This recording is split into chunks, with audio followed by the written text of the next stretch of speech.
Hello welcome to Saveri moments. ఈరోజు మనం చేసుకోబోయే రెసిపీ పాలకూర పప్పు. ముందుగా పాలకూర, టమాటోలు, ఉల్లిగడ్డ, వెల్లుల్లి, అలానే 4 పచ్చిమిర్చి.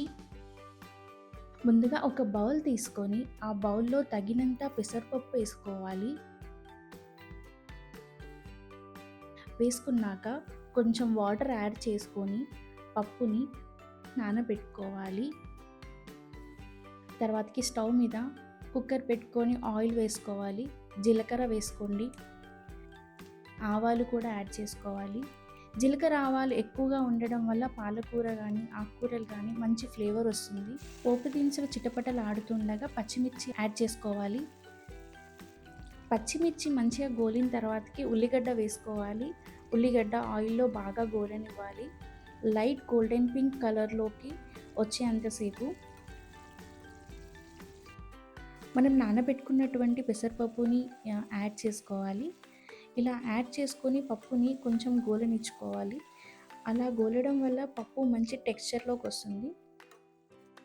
మెయిన్గా ఈ పెసరపప్పు యాడ్ చేసుకోవడం వల్ల మంచి ప్రోటీన్స్ వస్తాయి. గోలిన తర్వాతకి మనం కట్ చేసుకున్నటువంటి టమాటోని యాడ్ చేసుకోవాలి. టమాటోని కూడా బాగా కలపాలండి. అలా కలపడం వల్ల పప్పు ఇంకా టమాటో మంచిగా గోలుతుంది ఆయిల్లో. అలా ఒక 2 to 3 minutes అలా ఉంచాలి. టమాటో ఇంకా పప్పు బాగా గోలిన తర్వాతకి పాలకూరని యాడ్ చేసుకోవాలి. పాలకూరని ఒక 2 to 3 times కడిగి మంచి సన్నగా తరుక్కోవాలి. ఇలా సన్నగా తరగడం వల్ల పాలకూర తొందరగా కుక్ అవుతుంది. తర్వాతకి మనం కలపాలండి. అలా కలపడం వల్ల పప్పు, టమాటో, పాలకూర ఇవన్నీ బాగా కలిసిపోతాయి, ఆయిల్లో బాగా గోలుతాయి. ఇలా ఒక 2 minutes గోలిన తర్వాతకి పసుపు యాడ్ చేసుకోవాలి. తగినంత ఉప్పు యాడ్ చేసుకోవాలి. కలుపుతూ ఉండడం వల్ల ఎక్కువగా మాడదు.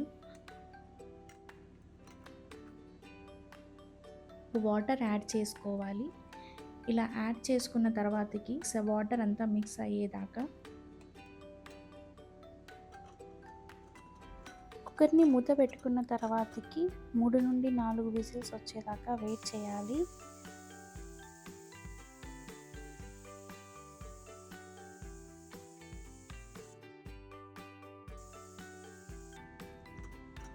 మూత తీసి చూసేసరికల్లా ఇలా మంచిగా మగ్గుతూ ఉంటుంది పాలకూర.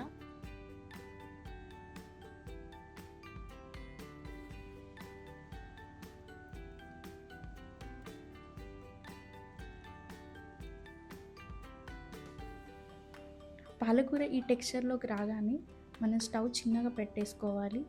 మళ్ళీ ఒక 2 minutes ఉంచాలి.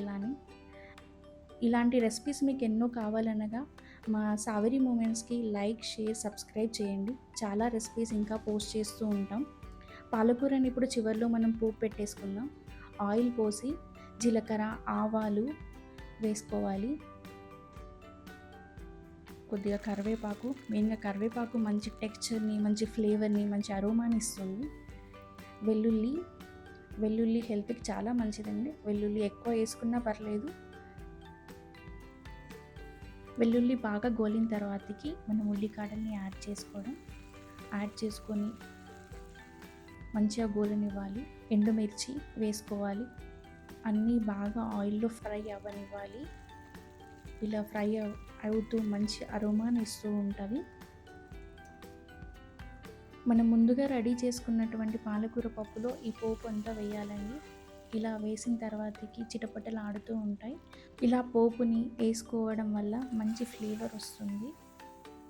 ఈ పప్పుని బాక్స్లో కానీ, పూరీలో కానీ, చపాతీలో కానీ మంచి టేస్ట్ ఉంటుంది. చివరిలో మనం కొత్తిమీర యాడ్ చేసి సర్వ్ చేసుకోండి. Thank you for watching this video.